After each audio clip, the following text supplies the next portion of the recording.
Welcome to another episode of Conversations with Kay. I am your host, Kay, and I am here with actor Dexter McKinney, who is currently starring on the new miniseries When They See Us. Now, you play Porter on the show, correct? I do, yeah. You do. And the show is written, produced directed, everything. The whole, yeah. By Ave DuVernay and executive produced by no one other than Oprah, which is huge. Yeah. How does that feel for you? I mean, it was just, like I say, it was one of those kind of blessings that I really just felt like I needed. It was kind of surreal though. Like I've done a few different projects where it just kind of feels special to be a part of, but something like this is any storyteller's dream, right? As an actor, storyteller, we want to tell stories that matter. We want to be around a crew, a director that we respect, trust, a cast that we kind of, admire, and it just checked every single box. Like it's a relevant story, it's a timely story, and well, before we get into the story, because it's huge, it's a big deal, let's take it back. Now, you are from my hometown. We're both from Syracuse, New York. Not too many of us from Syracuse, New York that are actually stepping into the world of entertainment, media, anything like that. So, like, as a kid, like, what inspired you? Was it when you were younger, teenager? Like, what inspired you to step into acting? I guess as far as when I got, like, bit by, there's two, I guess, starts for me, right? So the first, I guess, big break that I got, I was, like, a sophomore in high school, came down to New York City. I was in this competition, a lot of actors, it's called IMTA. And I did well in the competition. I won different awards, best junior actor, different things. So I had agents that wanted to sign me. Wow. And it was like some cool agents, like, I don't know if you know, like Elijah Wood from oh yes, I actually do. Yeah. So different, like darker skin. Was he in Dreamgirls? No, I'm thinking he was in The Good Son opposite Macaulay Culkin. Yes, okay. That kid, yeah. I'm thinking of someone else, but yes, I do know I know exactly what you're talking about now. So just different people. The kid from, you seen Juice? Yes. The little brother, Omar Epps' little brother. He went on to do like My Wife and Kids. I wind up signing with his agent at that time because she just started sending me out on auditions. Yeah. Meanwhile, I'm coming from Syracuse. Second audition I booked, it was a national commercial. Wow. So I was like, wow, this is great. I'm in the 10th grade. I got a national commercial, and the money's really good. So I never made that kind of money like that. Yeah. So that's when I was like, this seems like something that I could be worth my time, right? Yeah. I can do something like this.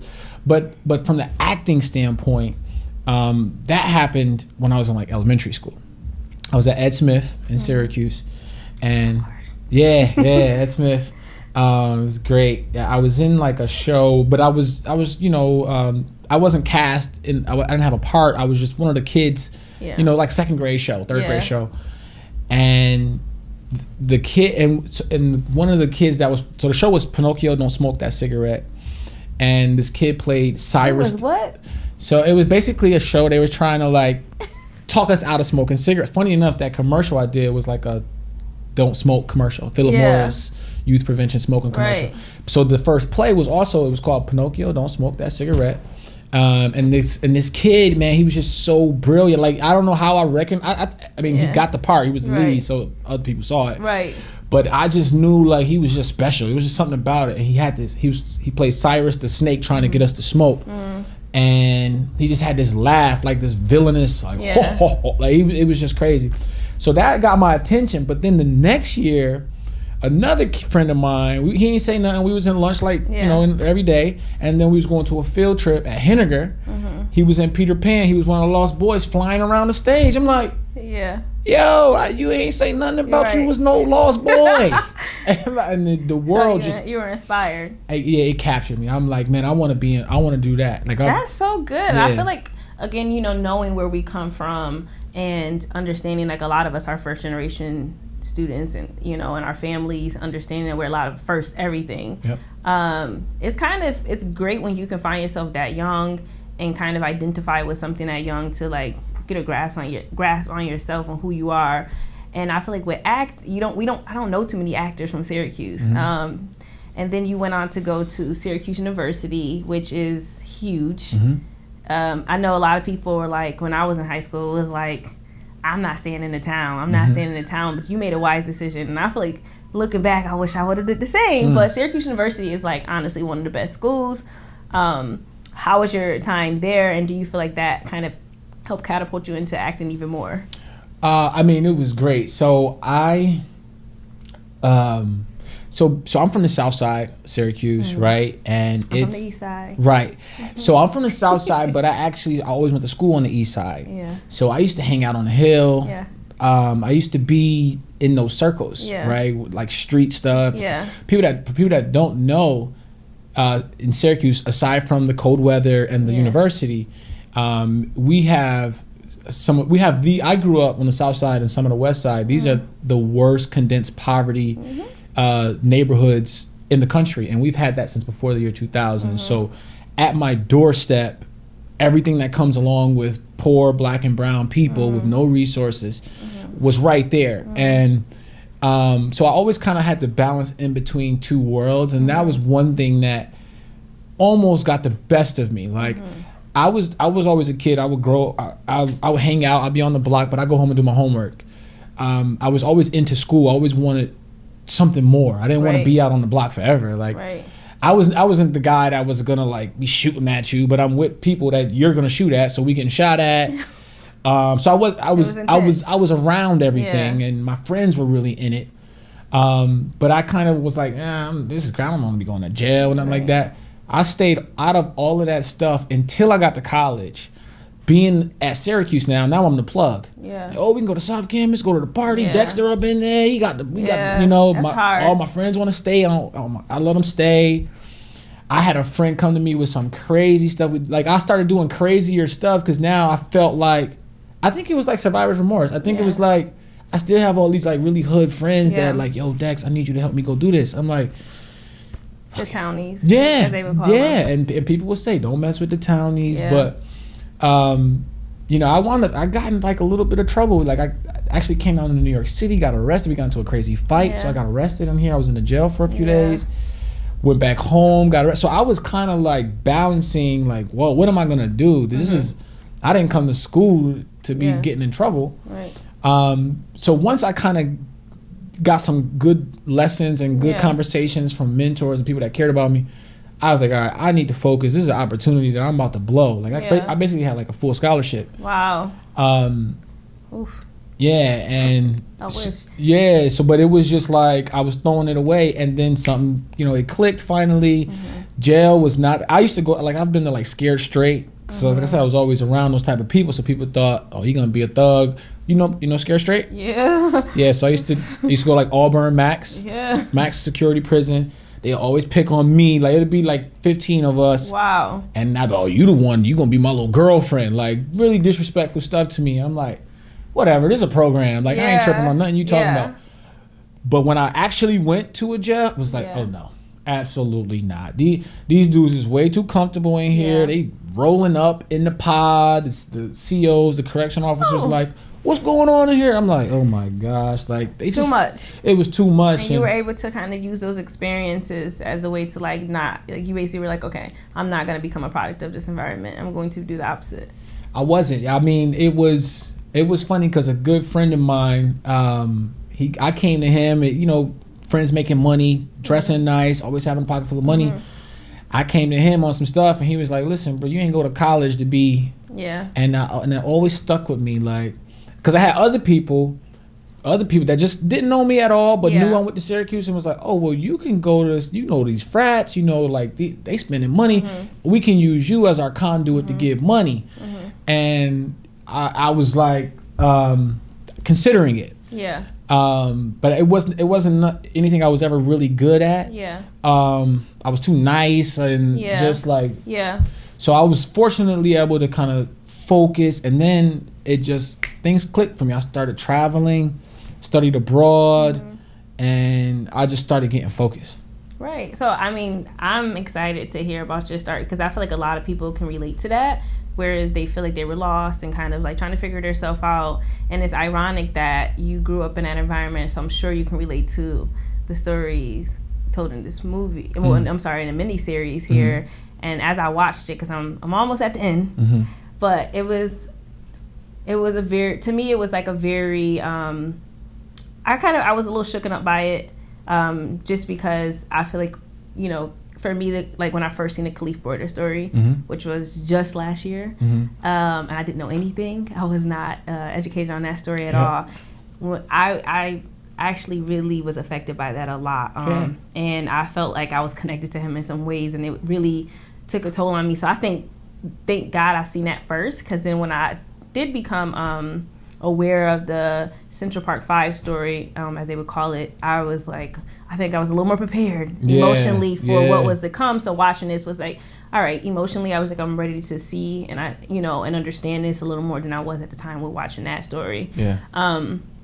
And so how do you feel like now as an actor and being on a miniseries like this that has such a big story to tell, and your connection to like your childhood and the things that you were involved in and what you see these young men went through and how it turned out for them, like how do you feel about that?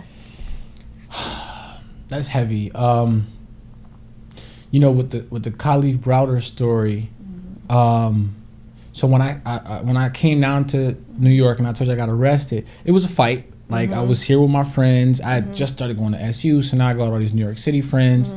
I'm down here with friends that's on parole, not supposed to be out of Syracuse. And it was just exciting. Like we were young in New York, and we just got into a fight. My friend got stabbed. Because he was on parole, he got like 30 stitches in his forehead. He got stitches in his hand. I threw the first punch. So it was like, in a way, I felt responsible. Right. We were all arguing, but I initiated the fight. Yeah.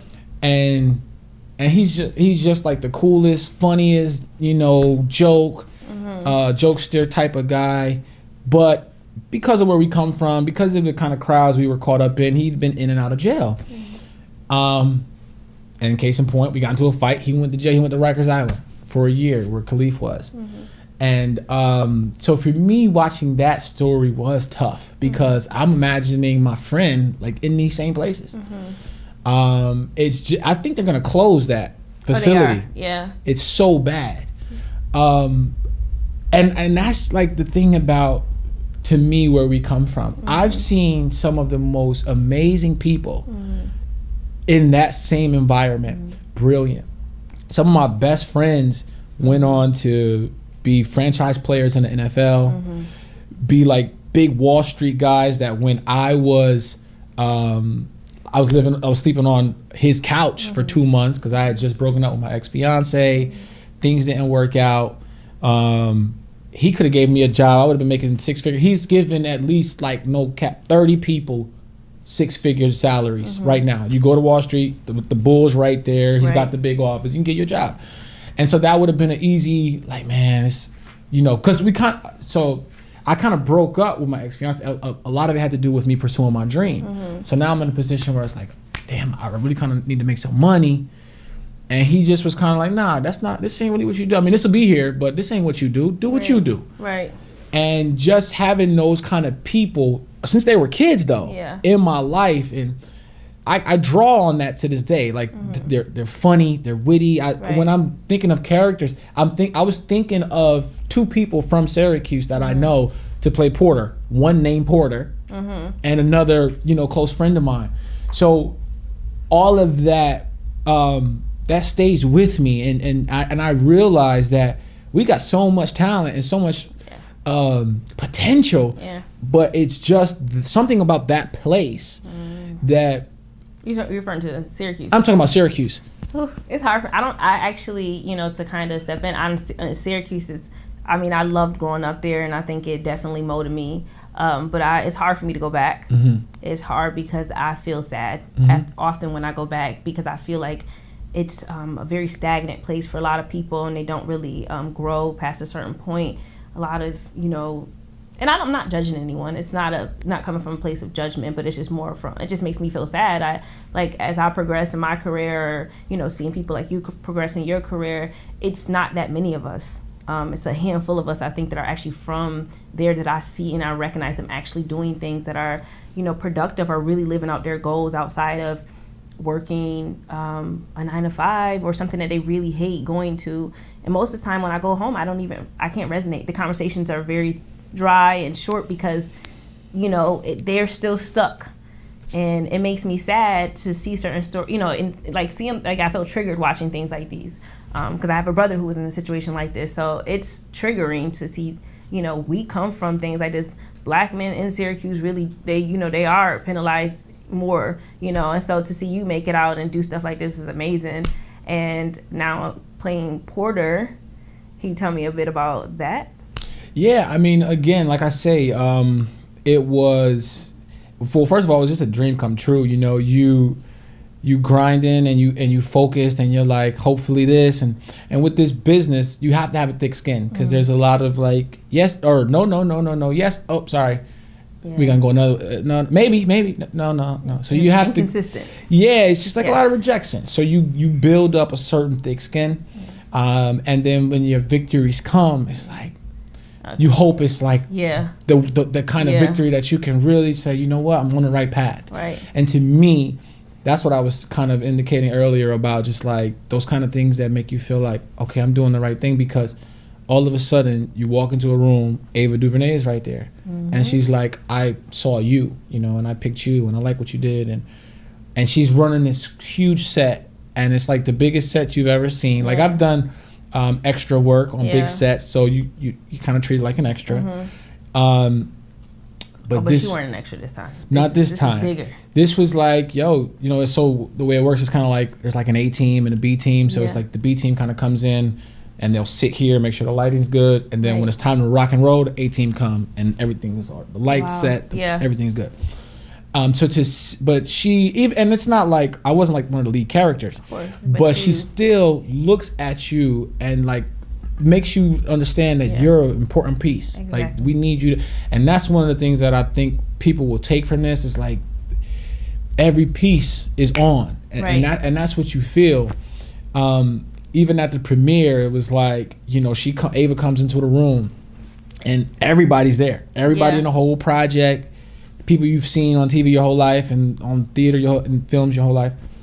And Ava comes in and she's hugging somebody and she sees you and she's like, and I'm like, I can leave right now. I'm satisfied. I got what I need out of this whole experience. Right. But she'll talk to you and she remembers your name, and she just has a way of, she can put. She's very inviting and warm. She's just magical. Yeah. She really is like, and that's one of the things I think about us that it's beautiful to see it when we realize it, and it's because I think it's within all of us, especially as Black people. But it gets beat down and it gets so it's a forgotten thing. So I like when we say like, "What's up, King? I need a little water. Can I?" Yeah. I meant to grab that. My fault. There you go. Thank you. But that's a perfect segue. This film, this miniseries. I'm sorry, I'll keep calling it. You can call it basically a film. It's a film in 4 parts. It's a 4-part film. But one of the things I will say is like the kids, they did amazing. I was watching it and like I'm like, I have a 10-year-old brother and a 14-year-old brother. And I don't know if I can ever see them playing these roles that are so dramatic. And impactful, and they're just like, I seen the emotion when the judge made the ruling, like their faces, like everything. I feel like they lost their innocence in that moment, and it was sad for me watching it. But I'm like, wow, these child actors are good. I believe every part of this right now, and I was sad, like I wanted to call my little brother just right there in that moment. So how was it work? Did you get to work directly with the kids, or? Yeah, I did. So I worked mostly with Jarrell, who plays Corey, and Corey was, I don't want to give too much of the story away, but he did the most time. And in fact, he wasn't even one of the original suspects. I mean, he was kind of holding a friend down because his friend had to go. Right. So I got to work opposite him, but I got to see some of them. And this kid, Asante, he is really he's just a joy to watch, man. He's young. He's only done plays up until this point. And when you talk to him, he's just like really on. Like he's just like a light, young, powerful dude. Like just a young king. You know, and that's. And I'm very excited to have them, see this film too from their, we all get to experience it for the first time, but them to watch it and kind of see this story at such a young age and understand how it impacts the world. And even though it happened in the 80s, that this is still a very relevant topic now. And when it happens, it keeps happening. And so I'm excited for the kids to see it and be privy to the conversation that's happening now and understanding and telling this story.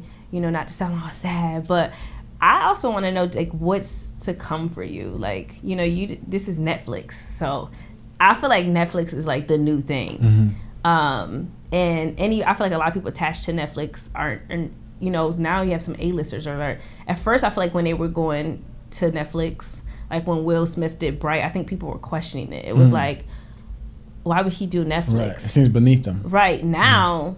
A year later, it's like everybody, it's the move to make. Yeah. I feel like with that being said, it's the move to make. You are now on a series a mini series that's on Netflix. Where do you see your career going from this point? Like, do you feel like you're just gonna keep going? Like, it's gonna just only build you up? How does that make you feel?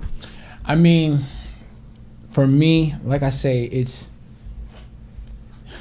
a dream come true. So it's really one of those things that I'm still just processing. Like even being at a premiere with people who are like, they remember you. I would just imagine just like they seem so busy and they got so many things going on.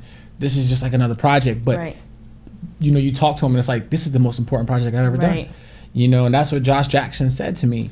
Like I'm like, and I said, listen, thank you for bringing him up.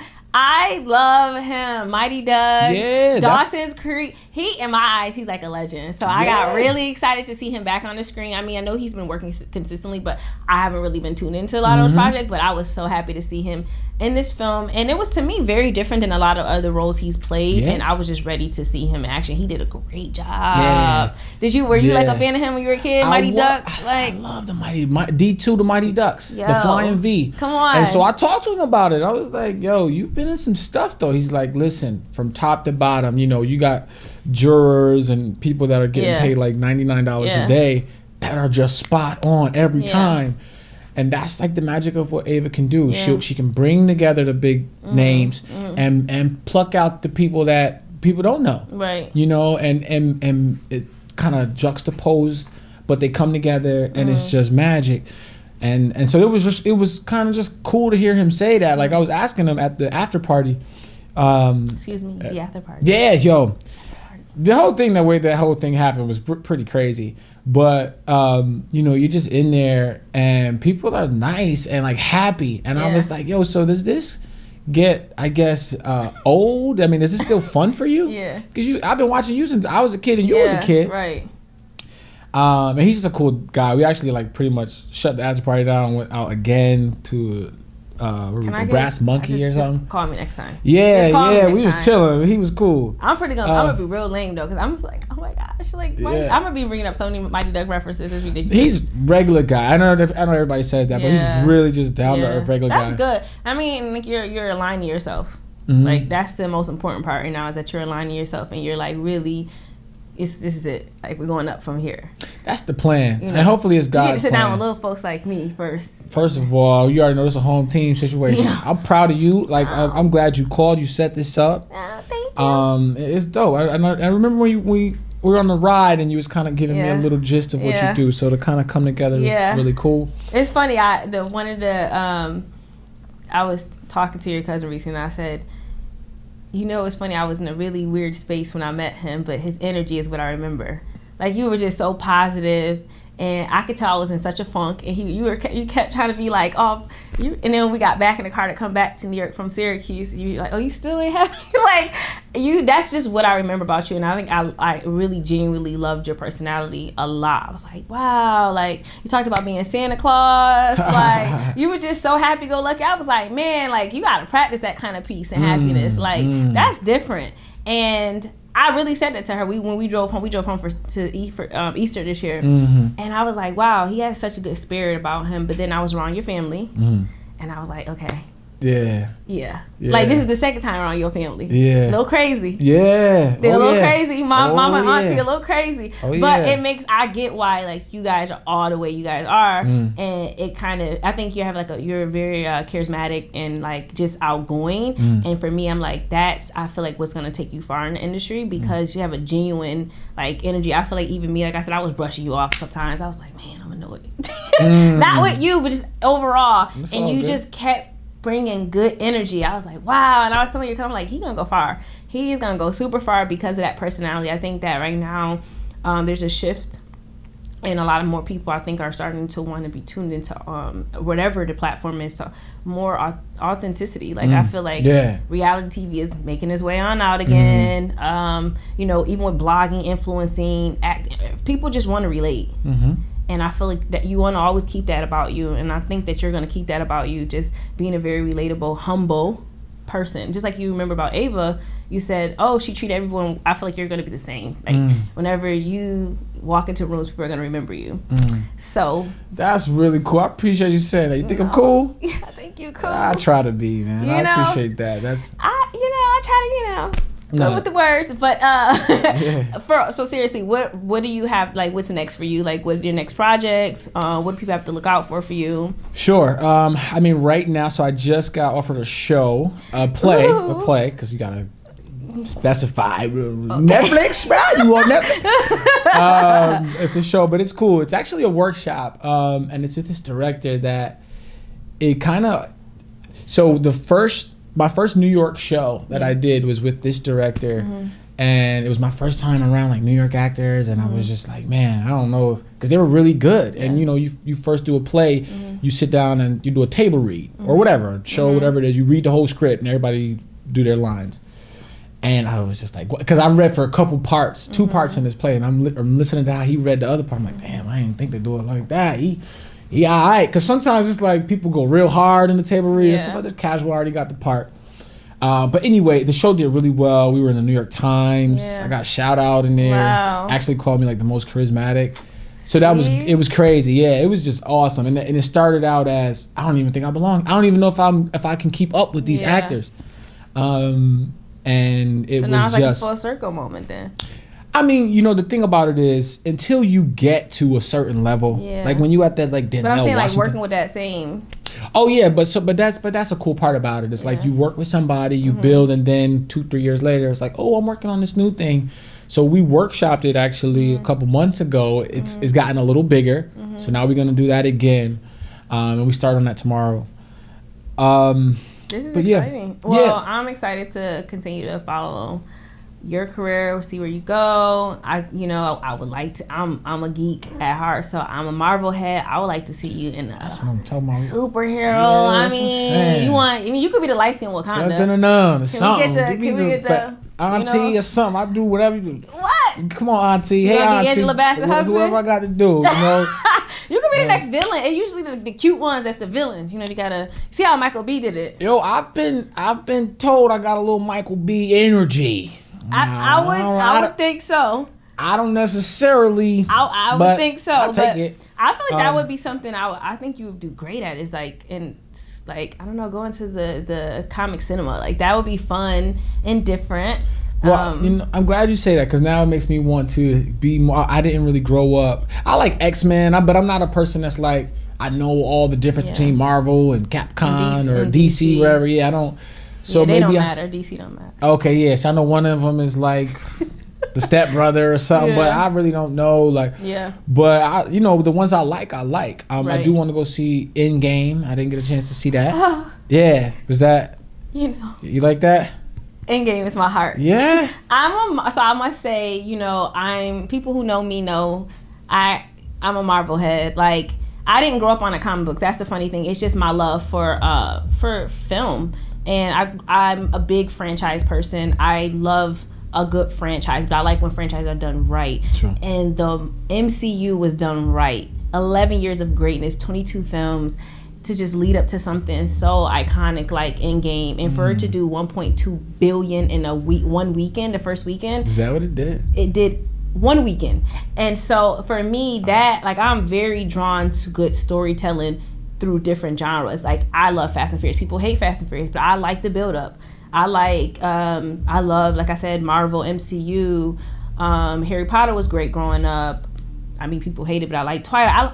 I'm very drawn to. So easy. I like my indie films. You know, I like my love stories. I love a good Nicholas Sparks film, but I'm really into franchises. So if you were in one, I'm definitely coming. I'm watching. You know, I like how you putting that energy in the universe. We're gonna go ahead and put that in it. You know, because if y'all listen, subscribers, and y'all need to go ahead and subscribe to my channel. Anyways, leave a comment telling me what role you think his next role should be and what superhero would he be great at. Yeah, that's what we need. I think it's really awesome to hear you're knowledgeable about like different franchises, and so when you say like I can see you as this in Black Panther or the villain, or that gives actors a great sense of how other people see you. Right. Because you might see yourself as one thing, but then the world sees you as something else. Right. And it's really dope to have a trained eye, somebody who likes movies, loves it, and you talking MCU. I'm trying to put the acronym together. I'm like, okay, Marvel, Capcom, Universe. It's actually Marvel Cinematic Universe. I figured it was. Listen, I put it together. We're gonna pull you. We're gonna get you That's right. what I'm saying. Get me up to speed. We're gonna get you this Marvel money. That's a different type of money. That's what I'm saying. I need that love. That's what you gonna get. I need that love. We're gonna get that. Y'all heard it. Yeah. The Russo brothers. Yeah. Kevin Feige. All right now. So that's what I'm saying. If we could get the comments like, maybe you'd be good at this, and I don't know if you've seen any of my work, or hopefully you check out when they see us. Yes. You said.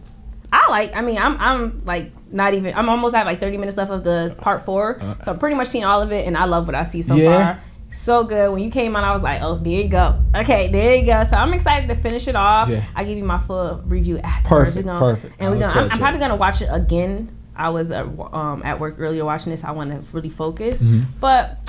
Thank you for being on Conversations with Kay. It was a pleasure. I'm excited. If you have Instagram, Twitter, website, how should people keep up with you and everything you have going on? I guess the best way is probably Instagram. Okay. I do use Facebook. I barely use Twitter.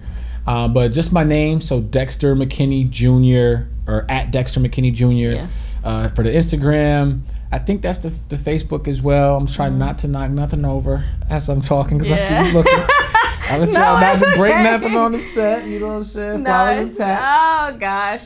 All right. Well, again, thank you. I'm super excited to just, like I said, to continue to see you grow, and it's exciting, guys. So thank you for tuning in to another episode of Conversations with Kay. I'm so excited about this. Stay tuned. I have some great new episodes coming up, guys. Don't forget to subscribe to the channel. Leave comments, questions, any feedback you guys have. I'm open to it. And thank you for tuning in. Thanks so much. Bye. Appreciate you.